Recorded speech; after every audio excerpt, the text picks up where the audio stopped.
গ্রামের মানুষ কিভাবে হঠাৎ করে কোটিপতি হয়ে যায় সবকিছুই আজকের ভিডিওতে শেয়ার করব। আশা করি আজকে ভিডিওটা আপনাদের অনেক বেশি ভালো লাগবে। হ্যালো এভরিওয়ান, আসসালামু আলাইকুম। আপনারা যারা রেগুলার আমার ব্লগ দেখেন তারা হয়তো সবাই জানেন যে আমি গাইবান্ধায় এসেছি। এই তো আমি গ্রাম বাড়িতে এখন আছি। এটা হচ্ছে আমার একমাত্র ভাইয়ের মুরগির খামার। মুরগির খামারে কি মুরগি পালন করা হয় সবকিছুই আজকের ভিডিওতে শেয়ার করব।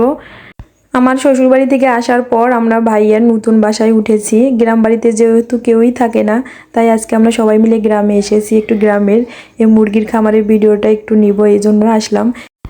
রিহানবাবু যেহেতু শূন্যতে খাতনা করেছে, এই জন্য সে গ্রামে আসতে পারছে না, তার অনেকটাই বেশি মন খারাপ। যেহেতু আজকে একটু আলহামদুলিল্লাহ একটু সুস্থ হয়েছে, ওকে নিয়ে এসেছি।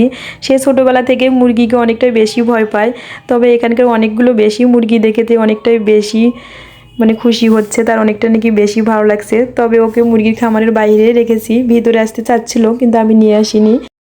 যারা এখন পর্যন্ত আমার এই ভিডিওটি ধৈর্য সহকারে দেখছেন কিন্তু লাইক দিতে ভুলে গিয়েছেন, প্লিজ তারা আমার এই ভিডিওটিতে একটা লাইক দিয়ে সম্পূর্ণ ভিডিওটি দেখার অনুরোধ রইল। গাইবান্ধায় যেহেতু অনেকটা বেশি পরিমাণে গরম পড়েছে, এখন দুপুরবেলা মুরগিগুলোকে খাবার দেওয়া হয়েছে। আমি একটু বালতিতে করে কিছু খাবার নিয়ে একটু দেওয়ার চেষ্টা করছিলাম, কিন্তু পাচ্ছিলাম না, যেহেতু হঠাৎ করেই দিচ্ছি, কখনো এরকম মুরগিকে খাবার দেওয়া হয়নি।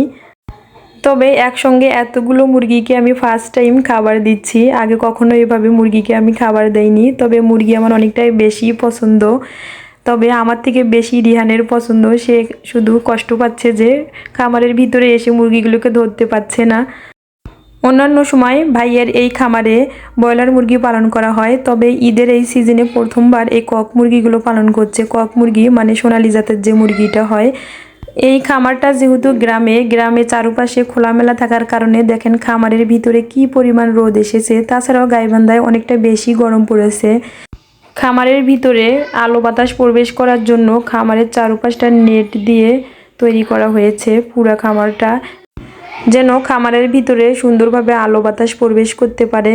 তবে এই মুরগিগুলোর অনেকটাই বেশি যত্ন নিতে হয়, বারবার খাবার দিতে হয়, পানি দিতে হয়, অনেকটাই বেশি যত্ন করতে হয়।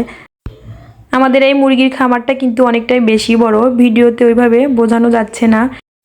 গ্রামের মানুষ এইরকম মুরগির খামারে মুরগি পালন করে রাতারাতি বড়লোক হয়ে যায়। বুদ্ধি থাকলে সবই সম্ভব, কোনো কিছুই অসম্ভব নয়। আমার এই ভিডিওটি কে কোথা থেকে দেখছেন প্লিজ আমাকে একটু কমেন্ট করে জানিয়ে দিবেন। আপনাদের মূল্যবান কমেন্টগুলো পড়তে আমার অনেকটাই বেশি ভালো লাগে। আমি অনেকটা সময় থেকে একটা মুরগিকে ধরার চেষ্টা করছিলাম, কিন্তু কিছুতেই ধরতে পারছিলাম না। অবশেষে আমি একটা মুরগি ধরতে পেরেছি। কি যে আমার ভালো লাগছে মুরগিটাকে ধরতে পেরে। এতগুলো মুরগি থাকা সত্ত্বেও আমি কিছুতেই মুরগিটা ধরতে পারছিলাম না। আমার অনেক আপুরাই আমার গ্রামের বাড়ি দেখতে চেয়েছেন, আমি নেক্সট ভিডিওতে আমি গ্রামের বাড়ি আপনাদের সঙ্গে শেয়ার করব। এখান থেকে আমরা 2টা মুরগি নিয়ে যাচ্ছি রান্না করার জন্য। এই মুরগিগুলো ঈদের সময় বিক্রি করা হবে। অনেকটাই বেশি বড় হয়েছে মুরগিগুলো, শুধু ভিডিওতে ছোট দেখাচ্ছে। এই মুরগির খামারটা দিনের বেলা দেখতে যতটা সুন্দর লাগে, রাতের বেলাও তার থেকে অনেকটাই বেশি আরও সুন্দর লাগে। এই তো দেখেন রাতের বেলা মুরগির খামারটা দেখতে কতটা সুন্দর লাগছে। আমার কাছে তো অনেকটা বেশি ভালো লাগছে, জানি না আপনাদের কাছে কেমন লাগছে। যারা আমার এই ভিডিওটি ইউটিউব চ্যানেল থেকে দেখছেন তারা প্লিজ আমার চ্যানেলটিকে সাবস্ক্রাইব করে পাশেই থাকবেন। আজকের ভিডিওটা যদি আপনাদের একটু ভালো লাগে তাহলে প্লিজ আমার পেজটিতে একটা ফলো দিয়ে পাশেই থাকবেন। যারা অলরেডি আমার পেজটিতে ফলো দিয়েছেন তাদেরকে অসংখ্য ধন্যবাদ। তাহলে আজকে এ পর্যন্ত, নেক্সট ব্লগ দেখার আমন্ত্রণ রইল। সে পর্যন্ত সবাই ভালো থাকবেন, সুস্থ থাকবেন। আল্লাহ হাফেজ, আসসালামু আলাইকুম।